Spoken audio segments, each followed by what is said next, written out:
Welcome back to History 1301.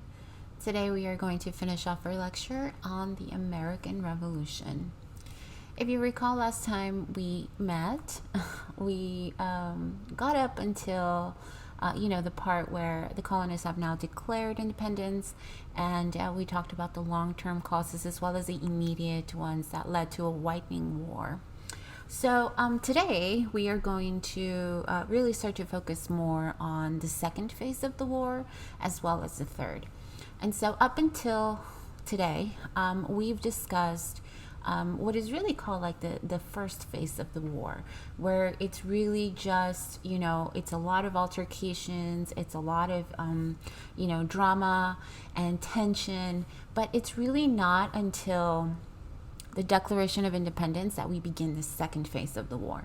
Okay, so you could consider Lexington and Concord as well as the Battle of Bunker Hill a part of the first phase. Okay, so after the Declaration of Independence, this is where we begin with the official second phase of the war, where they've actually broken up with England. They have broken off any ties to them, political and otherwise, and now they're getting to the real heavy fighting. Okay, so that's going to be the topic of discussion today. So before we get into that, I want to take a little bit of time just to talk about the Continental Army. Because remember that, the Continental Army, they essentially established it, they put in George Washington as the commander-in-chief at the Second Continental Congress.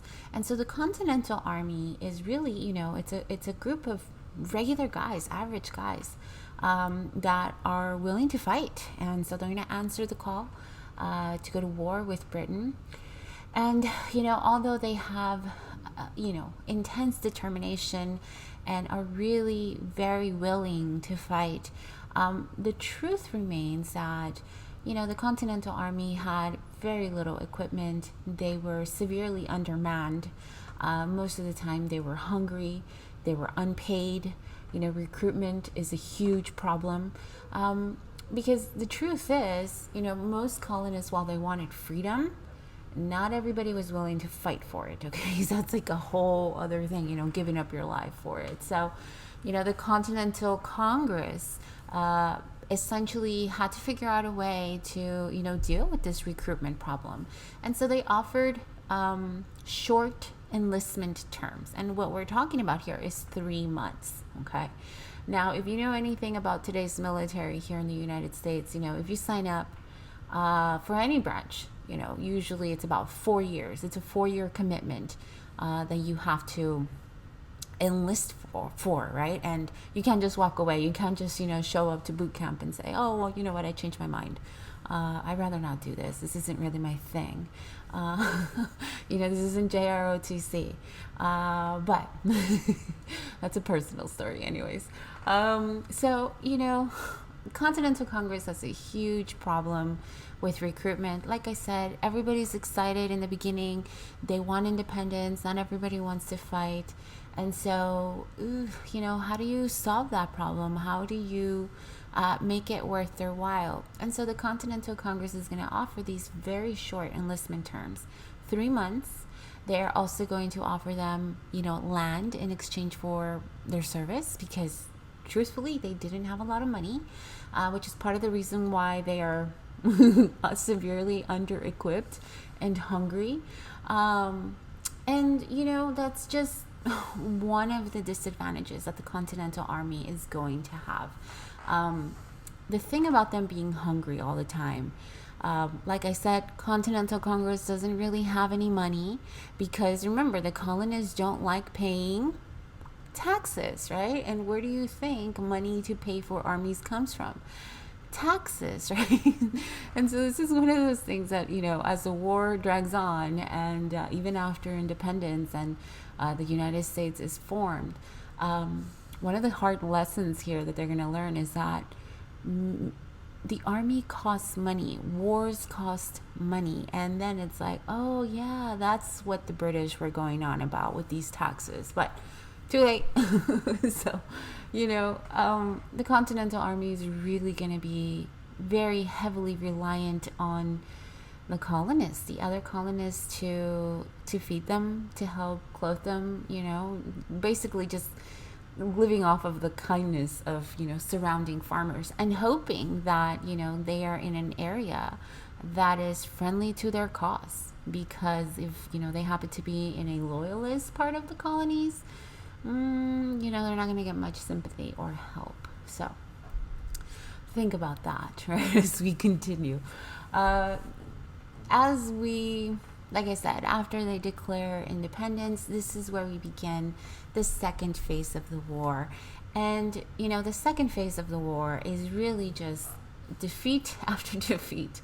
Lots of early British successes here, especially after, they evacuated Massachusetts. They gave up, or, they lost Long Island. And this is going to push all of the patriots, or all of the rebels, right, however you want to look at it, out of New York. And in essence, this is going to isolate New England. Now, remember how I told you that New York is going to remain loyalist for the most part, especially it's going to remain in control of the British up until the end of the war.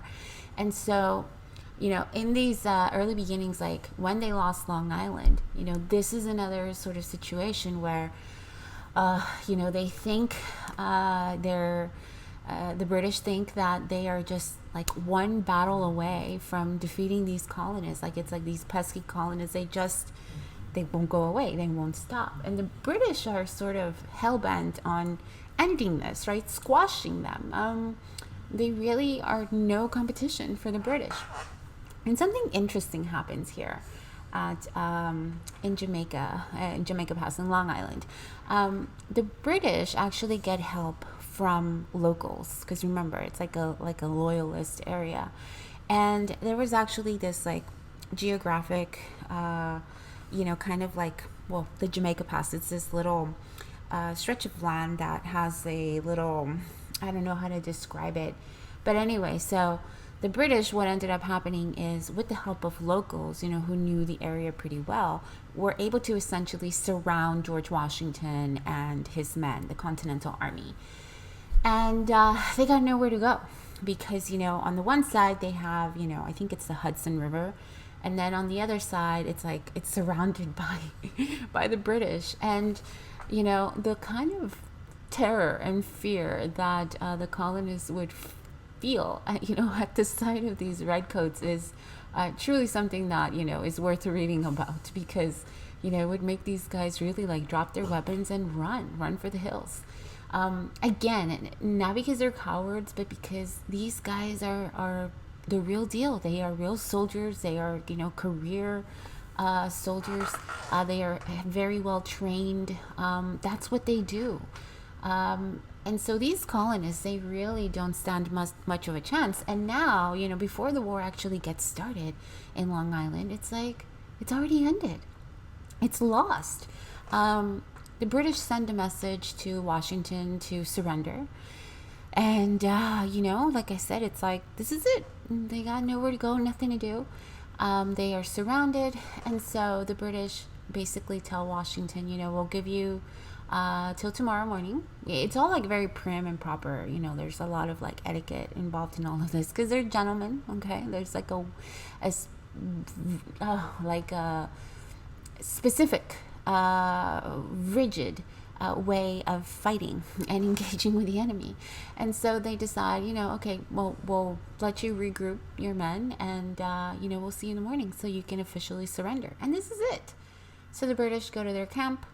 The colonists go to their camp. They're surrounded. They have nowhere to go.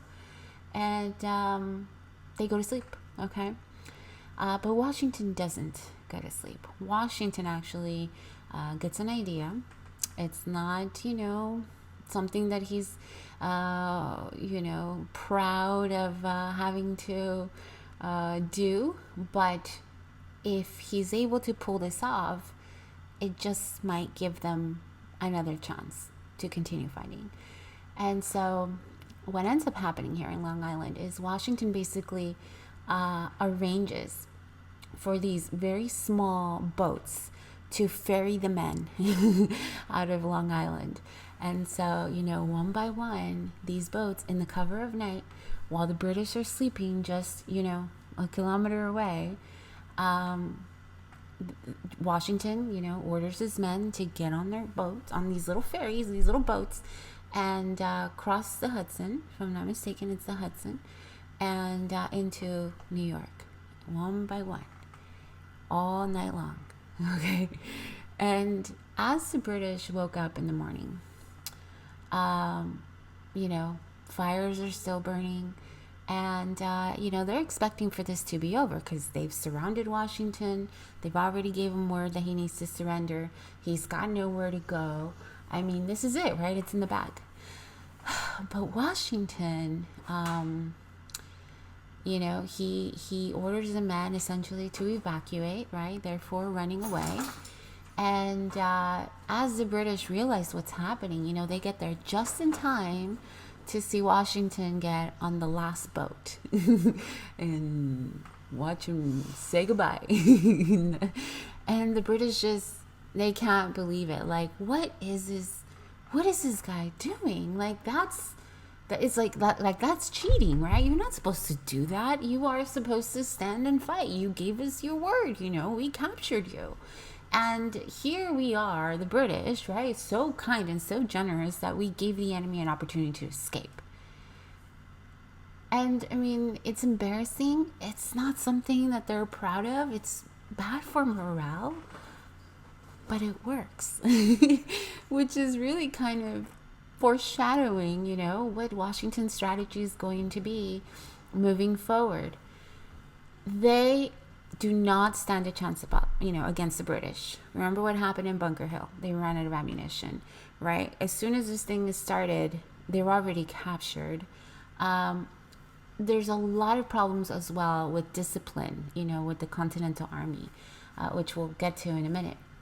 But, the only times that Washington is going to order his men to engage the British is when he knows that he can win. And that is a tactically sound strategy, right? It may not get you a lot of, victories, but you're also not losing your men. And you also, more importantly, get to fight another day. So as soon as the second phase starts, it's a series of British wins.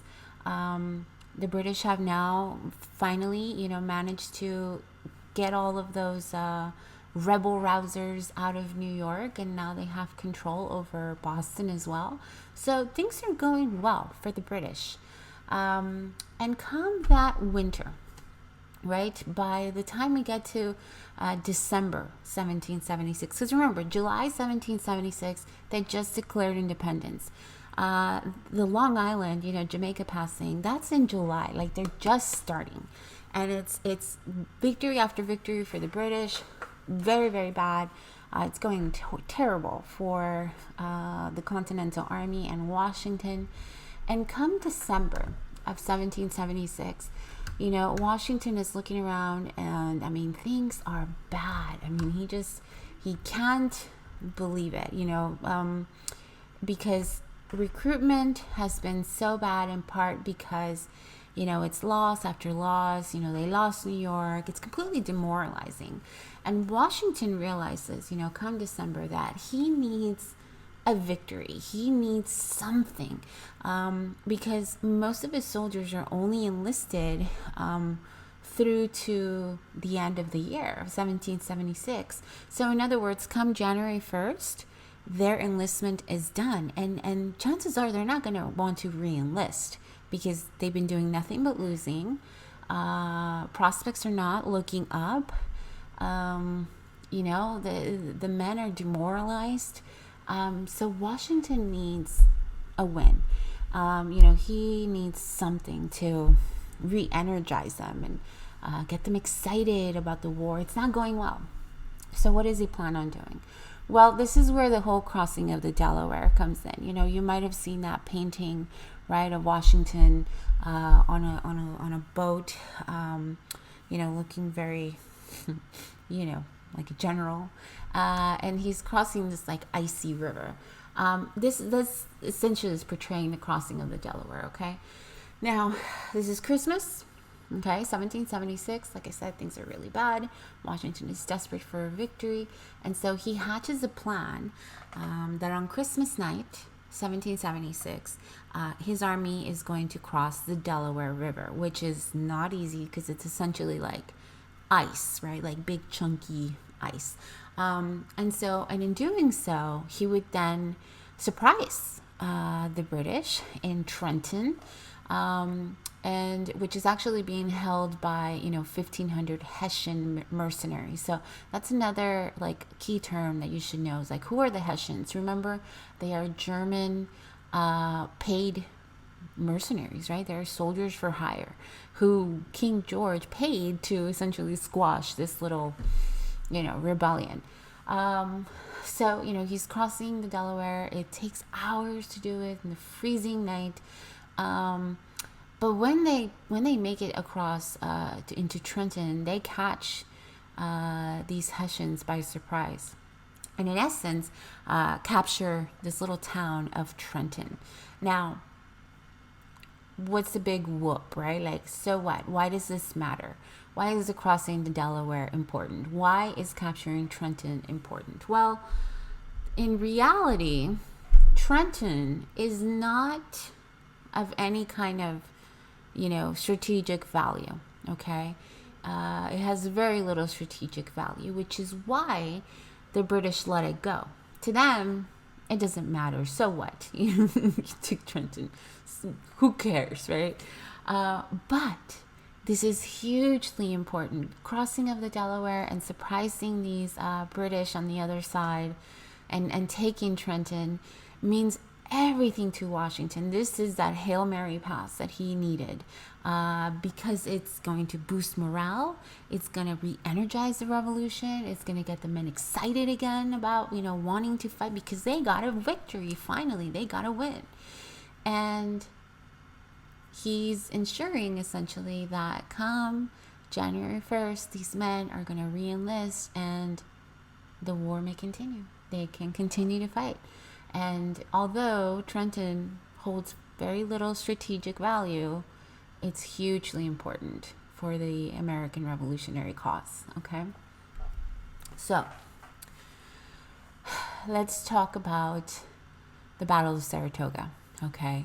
Now, Saratoga is another one of those that, it's, it's important for several reasons, but, leading up to the victory at Saratoga, things are just going terribly, terribly bad. Essentially, the colonists were up in this, oh my gosh, what was it called? This fort. Oh my gosh, I can't remember right now. But essentially, because of the loss at Trenton, the British are going to let it go, right? They're going to let that go. But now they're going to plan this two-prong attack, right? So you're going to have one group of British troops coming in from Canada, going down, and then another one coming in from the south, going up, right? Two-prong attack. Essentially, what's happening here, you have these British leaders, General Burgoyne, and what was the other guy's name? General William Howe. Howe wants to capture Philadelphia, right? Because that's where all the rebel rousers have now gone off to, John Adams and all of them. So anyways, the plan is, we're going to capture them once and for all. We're going to, arrest them all. We're going to end this already. And so you have Burgoyne coming in from Canada, heading south. And then you're going to have William Howe. He's going to capture Philadelphia, which is, again, the colonial seat of government, right? And then hail up the Hudson River to join Burgoyne. So the point here is to completely isolate New England and, Tuskegee revolutionaries' unity, okay? That's the plan. Now, at first, the plan was successful. Burgoyne's army captured outposts in New York. Oh, Fort Ticonderoga. Now I remember. Thank you. And they began moving south. Now, the funny part about Fort Ticonderoga is, it's like on this hill, and the colonists think, how do you say it? Oh my gosh, like you can't catch it, right? impenetrable, right? I mean, we're up here on the top. We can look down at everybody. And so they kind of take it easy and, they go to sleep or whatever. They're not really paying much attention to their surroundings. And lo and behold, surprise, surprise, the British made it up there. And, what do the colonists do as soon as they see those redcoats? They they get out of there, right? So Fort Ticonderoga, they thought they couldn't be captured, and the British took it. Okay, so now they're like one step away from ending this once and for all. This is where it gets interesting. There is this British general who is just so confident that this is, days from being over, that essentially he puts these like ads in local papers and things like that, letting the loyalists know that he's on his way to save them, and this little squabble is about to be over, and just wait a couple more days and we'll come and save you. And it has this, I cannot imagine that this was the intention behind it. But by putting those, advertisements essentially in the local newspapers, it really rallied a lot of people who may have not been, pro-British, but they were also not actively engaging in the rebellion or in the war. They were not enlisted. They were not even full supporters. But this general's like just audacity. And, oh gosh, people like that, right? They're just like boisterous and, can't stand them. That's the kind of person this guy was. And, so the intention is just to really kind of display, confidence and being boastful. But the effect is that it actually rouses a lot of support for the patriot cause. And so you have locals that had never really been active politically or, engaged in battle, that are doing it for the first time. And so these guys go into action. They essentially know what's going to happen. They know that Burgoyne's coming from Canada, meeting up with Howe, and they go to work. Okay, Ticonderoga's lost. And so, when people start hearing that the British are coming to save them,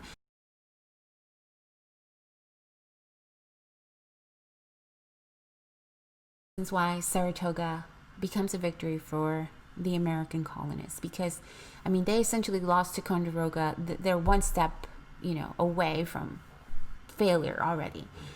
But when this general put out that ad, it incited this these people to jump into action to help out the patriots, and they start chopping trees down, okay, on purpose, to essentially block the path of Burgoyne, and in essence slowing him down even more. Okay, so the thing too that you have to sort of think about, we don't think about these things very often, because here in Texas, we don't say, oh, San Antonio is 150 miles.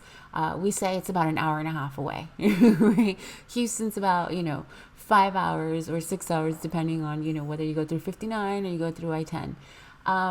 Because it's a huge state, right? It takes like all day to cross it. But transportation is so difficult during colonial times. One of the things that the British are so surprised with is the amount of forests that there is, because in part most of these forests had been kind of whittled down by the time there's the American colonies are in existence. So most of the forests in England had been sort of reduced, and the British soldiers are kind of surprised by how thick the forests are and everything. So transportation is a problem. I don't care what year, what century it is that we're talking about. Mobilizing troops and everything that it takes to feed them, to supply them, is a huge logistical, problem or nightmare if you don't know what you're doing. I mean, it takes twice as much effort, to be able to feed and supply your troops than it does to actually move them and, fight and stuff like that. I mean, it's complicated stuff, which again, we don't normally think about. But it's important to understand because when it comes to Saratoga, it is a huge factor in the American win. Like I said, this guy puts out this ad. It has this surprising effect that locals are going to come out. They're going to support the patriot cause. They go to work on those forests, knocking down trees on purpose to slow down the British. In addition, colonial loyalists basically ran to these British troops, for safety, thinking, okay, this is it. This is over now, or to help, for protection. And this is also a problem for the British because it slows them down even more. Okay, now they got all these women and children, all of these elderly people that are tagging along, and it's a nightmare for Burgoyne. Okay, and like I said, on top of that, now you have to deal with all these knocked over trees that they can't really quite get through very easily. And so to kind of put it into perspective, what would have normally have taken them like a day, to get through the distance.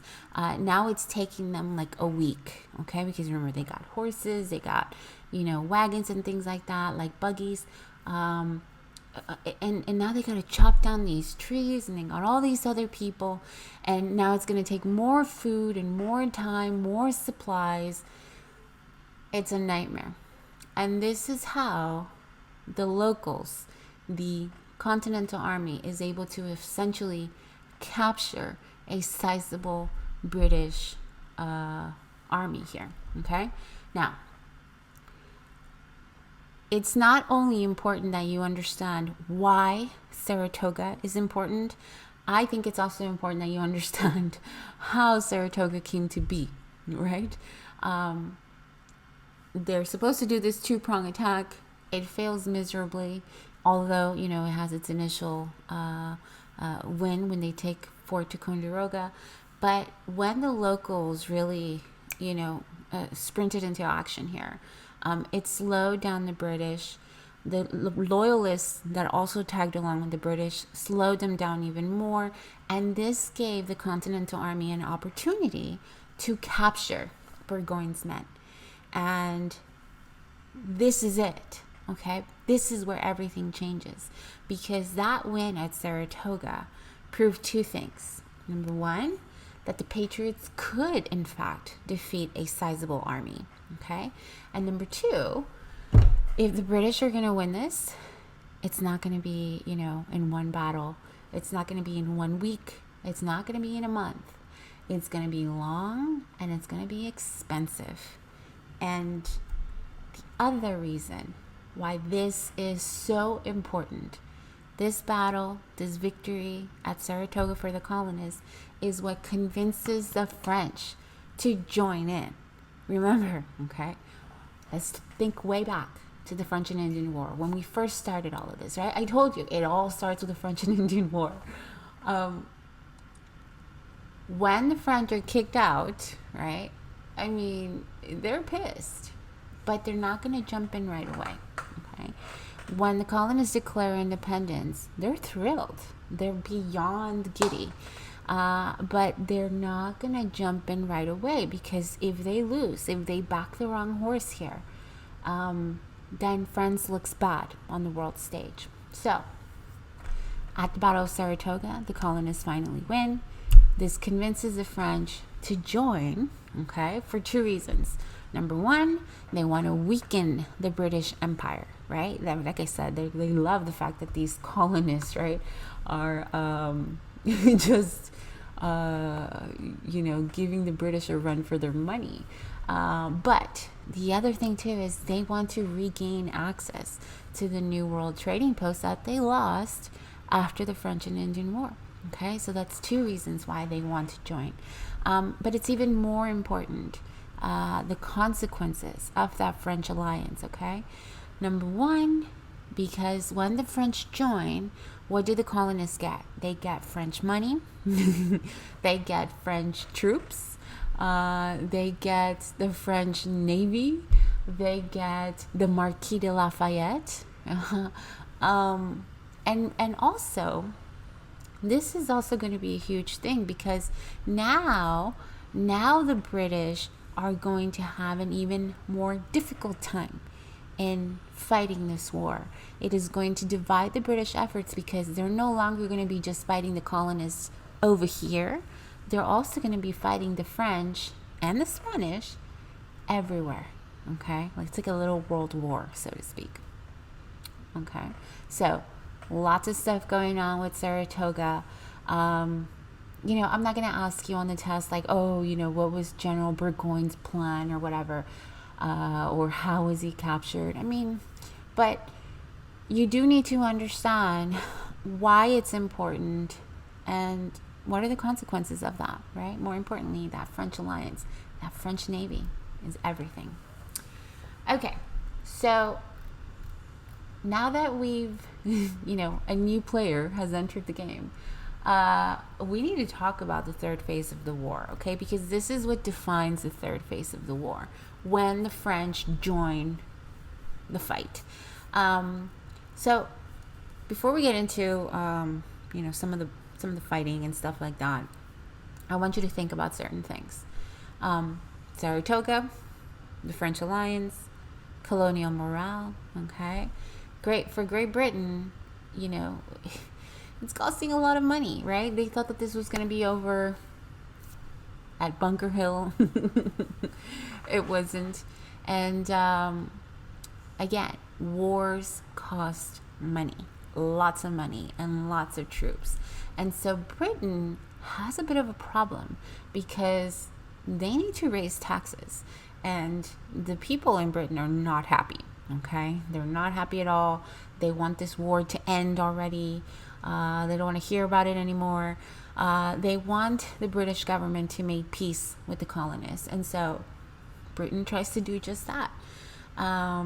They offer the colonists to return to conditions prior to 1763. And so remember, what happened in 1763? That was at the end of the French and Indian War, right? We're talking Proclamation Line, yeah? And so what they're basically offering is, okay, we get it. We see it now. We get what you were talking about, right? Let's go back to salutary neglect, right? Let's go back to how things used to be. And the colonists reject that deal. They don't want it. They don't want their peace. They want independence. And despite Britain's best efforts to end this war once and for all by brokering peace, it doesn't go their way. And the war is going to now enter its third phase of the war, okay? So, Britain is going to try several different strategies to, end the war. They've offered peace. Colonists don't want it. So then the other thing that they're going to attempt to do is to bribe, people within the Continental Army. And other than Benedict Arnold, the British are not really going to have much success with this strategy. And Benedict Arnold, it's such a shame what happened with him because, he essentially tried to, he was a very prominent colonial, of course. He was a very wealthy colonist. He used a lot of his own money to fund the Continental Army, because remember, the Continental Army didn't have a lot of money. And so when the British are going around trying to bribe these prominent revolutionary leaders, their hopes here is to demoralize, colonial troops. But with Benedict Arnold, this is somebody that's like on par with Washington. Like I said, he's a revolutionary hero. He put up a lot of his own money. But the British are able to bribe him because essentially he's going into debt, fighting this war, right? Helping the colonists win. It's devastating. It's devastating when people find out about it. But like I said, other than Benedict Arnold, the British are otherwise unsuccessful to turn others. Okay, so they tried offering peace.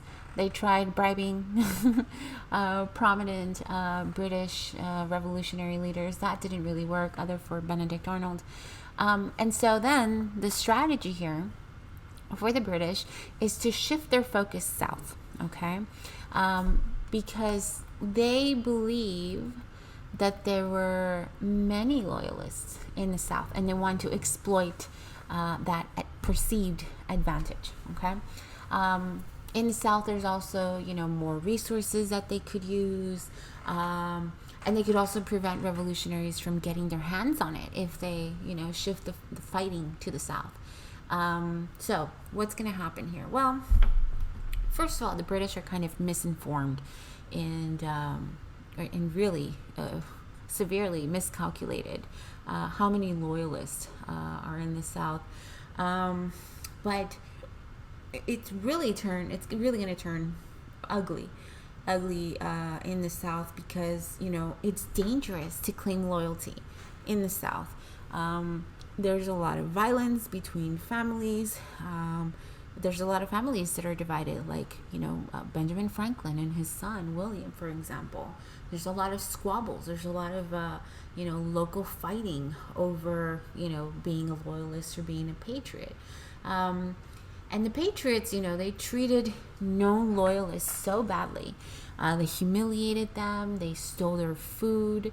One lady, I didn't share this document with you, but her name was Catherine, Van Cortlandt. And, she talked about how, her husband went to go fight. He was a loyalist, and how the locals, they would come in and basically steal whatever little food that she had for her children. I mean, it was just super, super bad and ugly. And, at the end, for the British, they just saw that there's all this violence, also pent up anger. And it just really wasn't even worth it, after a few months of this kind of fighting. But now that the British have shifted their focus to the South, Washington is going to have to switch or, shift his strategy as well. His strategy, right, is going to involve Nathaniel Greene, who is going to be leading essentially, operations in the South. And so Washington's strategy in the third phase of the war is to stretch the British supply lines, okay? The object of the game here is to get the British to chase the Continental Army inland in an effort to stretch those supply lines. So remember, I kind of mentioned this a little bit earlier, right? It's not just fighting, right? It's not just moving troops. It's also moving supplies, moving food. That is a logistical nightmare. Like I said, it takes probably twice as much effort and planning to be able to pull it off, okay? So the strategy here for Washington is to remember, part of the strategy is to get the British to chase them, right? I mean, they run away when things are not looking good. They get to fight another day. But now they are deliberately trying to get the British to chase them inland, right? Further and further away from the coast, because this is going to stretch those supply lines. It's going to be harder to supply the British soldiers. Why is this important? Why is this even a strategy? Well, because by doing that, by making it harder to supply British troops, then you're essentially going to force the British to, quote unquote, live off the land, okay? And when they live off the land in the South, what does that mean? Well, that means that they're going to go into whatever farm, whatever property they see along the way, and take whatever they need, whether that be food or animals or, supplies or anything within arm's reach. And remember, who's in the South? Loyalists, right? And so the strategy works because by forcing the British to live off the land, this is going to, in essence, have the effect that whatever loyalists are there, If the British come onto their property and take their food and take their animals, whatever little that they already have, this is going to turn them against the British, right? It's really going to test their loyalty against them. And it works, okay? Now, at the end of the day, who's winning all of these encounters? It's the British. But these victories come at a very high cost because, we're talking, they're chasing the Continental Army up rivers and streams and very mountainous and hilly swamps and deep, thick forests, and there's heat and mosquitoes. God, we know mosquitoes, right? Thank God it's winter. Well, it's getting to winter. There's less and less of these mosquitoes out there.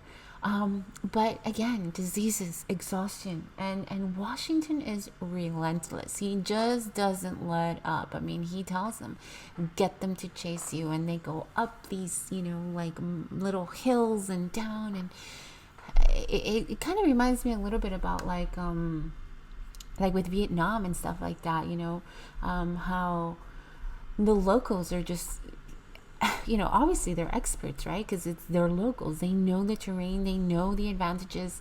And the British are just not used to it. They got those thick wool coats and stuff like that. I mean, it is a terrible time. And this is important, okay? Because by the time we get to Cornwallis, right, which we're doing, the British have just had enough. General Cornwallis is getting increasingly frustrated. He's asking himself, like, what are we doing? Like, what am I doing here in the South, right? I don't want to be here. Let's just get out of here. Let's reunite at the Chesapeake. Let's get back to New York. And get out of here. It's not worth it. Okay. And this is going to essentially open up the door for ending the war here for the colonists, okay?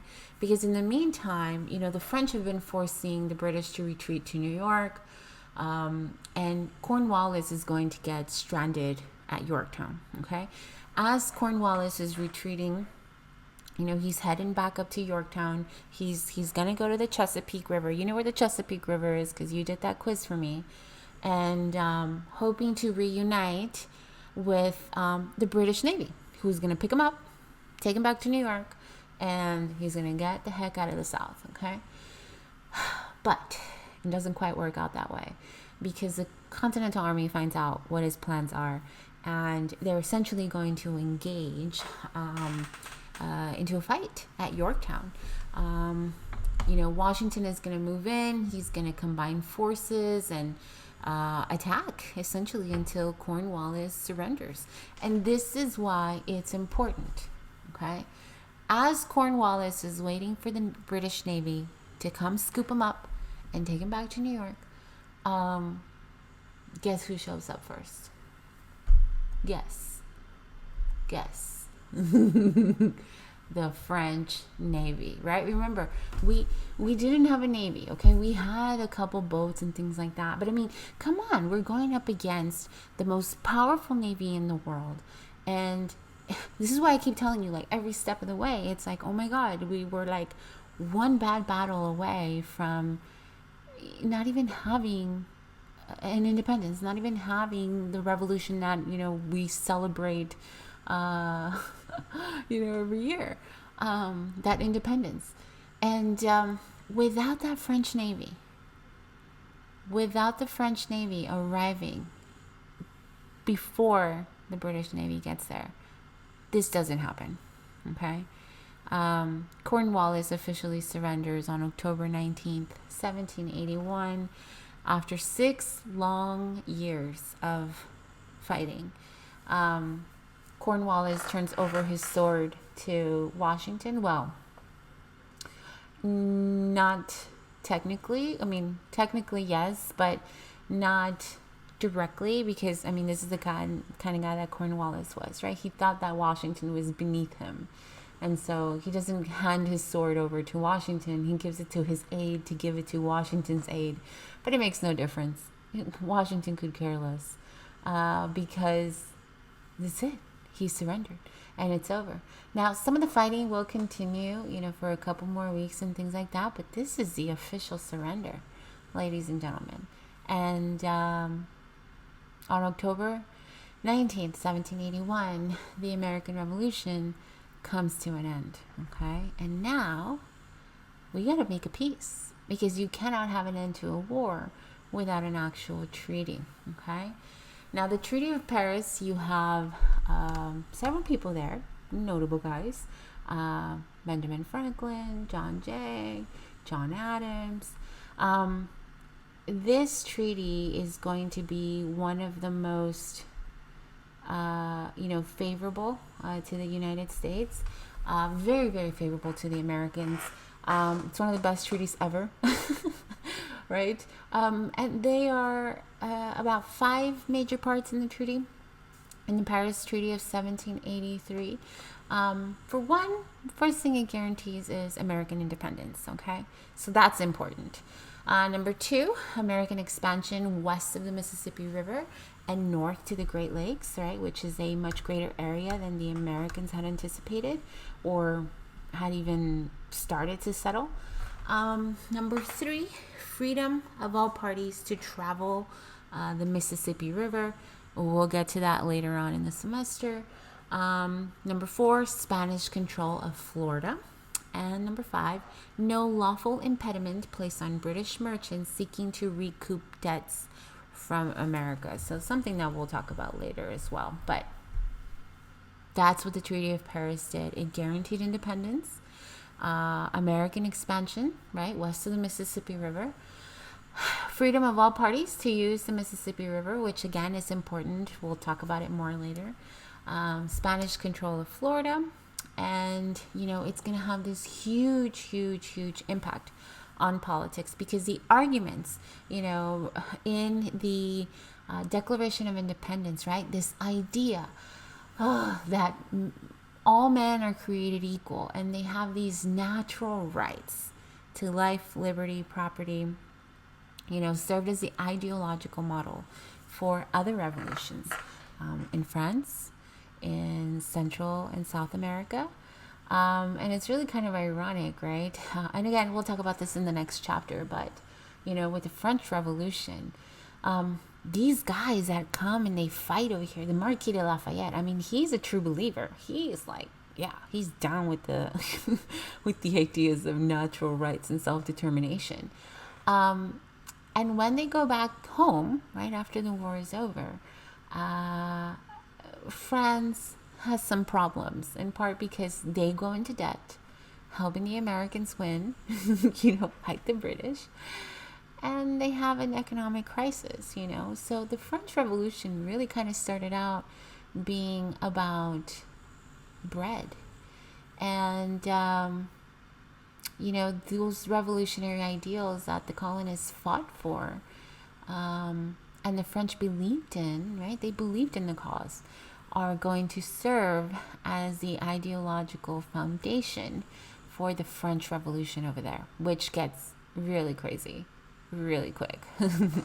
More on that later when we get to Washington's presidency. So, anyway, so, and again, you look at Simon Bolivar, who, was considered by many to be like the Napoleon of South America. In the Philippines, the Philippines, they use the same ideals, the same justifications, this idea of natural rights and self-determination in their own fight for independence, at first from the French and then from the Americans. But more on that later, okay? Let's talk about other causes or outcomes of the American Revolution. The first thing is that, this was a unifying experience. By the time the war is over, it has impacted everybody. Okay, everybody has been affected by this war one way or another, and it's going to set them apart from everybody else. This is part of what makes them American, right? This is part of the American experience, and so it creates this shared national experience, shared national ideals, shared patriotism, that is going to carry them forward for those very difficult first couple of decades. It's going to be a struggle. It's not going to be easy. It's like, in Hamilton, right? It's like fighting is easy, right? Leading is harder. So we'll talk more about that later. Hamilton. Let's talk about the impact on slaves, okay? So one of the obvious things that comes out of the end of the American Revolution and the win for the American colonists is that with the colonists winning, it essentially negates any kind of possibility of freedom for slaves in America. Now, Britain had already, abolished slavery. The British were more welcoming. They hadn't abolished slavery yet, but they were more welcoming to that idea. And they will abolish slavery before the Americans do. And, slaves had participated on both sides of the war. But the British were a lot more welcoming to them. And, the British had offered them their freedom too. And when the Americans won, any such possibility is going to go out the door because, in the southern colonies especially, they are so heavily dependent on slaves and slave labor that's just not going to go away. Not anytime soon. But at the end of the war, it's going to trigger this abolitionist movement in the North as well. So, that's a fight that we have going to be dealing with down the road. Pretty much like every step of the way for the rest of the semester, we're going to be talking about slavery. Many people, even though there was this abolitionist movement in the North that started, many other people did not free their slaves. And, there's a lot of contradictions here between the Declaration of Independence and its ideals, that all men and women, that all men are created equal. I think they just meant, all white men, but I don't know. We'll talk more about it later.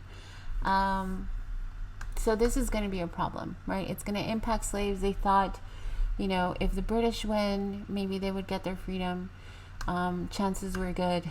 But unfortunately, with the colonial victory, slavery is going to stick around for a little bit longer. Okay. The other problem here as well is the effect on Native Americans, right? So ever since, British colonization began, Native Americans have been pushed further and further away from their lands.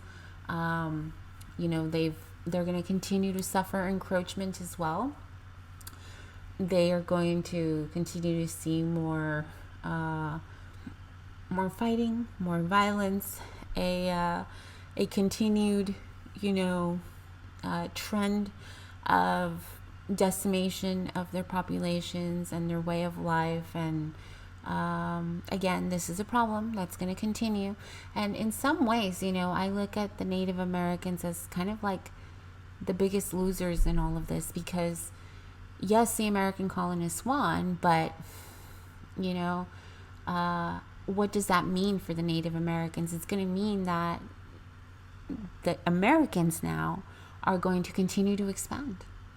And when they do that, the ones that suffer the most are going to be Native Americans, right? Slaves too, obviously. But, Native Americans are going to see an entire, generation of people just eliminated. But again, we'll talk more about that later on. Lastly, let's talk about women. What effect does the American Revolution and the end of the American Revolution have on women? Well, let's think about a couple of things, right? Are women involved in the American Revolution? Yes. Okay, while you may not have seen them actually fighting, I mean, there were some instances of, women dressing up as men to fight and things like that. And yes, women were out in the battlefields, but they were following their husbands and, doing the cooking and the cleaning along with their children. So that was pretty normal too. And yes, they were doing, nursing and things like that. Okay, but that's not what I'm talking about. I'm talking about women having any kind of political identity. And remember that women were not supposed to be political. Women were supposed to be domestic. Women are supposed to be docile. Women are supposed to be obedient and, all things female. But when the American Revolution started, women became a part of the revolutionary movement by involving themselves in boycotts and protests, in spinning bees. They saw themselves just as important as the men, because in a way, they're like stewards of this, these children. They are caretakers, and they are raising these children that are going to become the nation's next, generation of patriots. This is called like the Republican motherhood. And women saw themselves as being a part of it, not being left out. But at the end of the revolution, and when the framers are trying to put together a form of government, women are going to get left out. Women are going to be expected to go back to their domestic roles and family life. And, we'll talk a little bit more about John Adams and Abigail Adams, which she essentially writes to him and tells him, John, as you're embarking on this new American experience, this new government it's exciting, right? I mean, it had never been done before, that regular people could govern themselves. And so she tries to tell him, like, hey, John, remember the ladies. And he has this really kind of like coy retort. He basically says like, oh honey, you're so cute. They warned us about this, that first our slaves would rebel and want independence, and then our women too. And so unfortunately, women are not going to become a part of this new form of government where all men are created equal, or could vote, or could own property, or right to their own anything, right? So this was absolutely a failed opportunity for women, but we'll talk more about that later, okay? So I think that about does it for today, and I think that does it for this chapter too.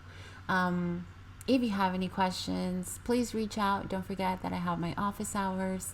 Send me a message either through Canvas or email, whatever it is. Any questions that you might have about the upcoming test, let me know, okay? Don't wait until the weekend to do so. I hope that you have a great day and that you've enjoyed this lesson and that you learned something. And that's it. Just stay safe. Be safe, you guys. Bye.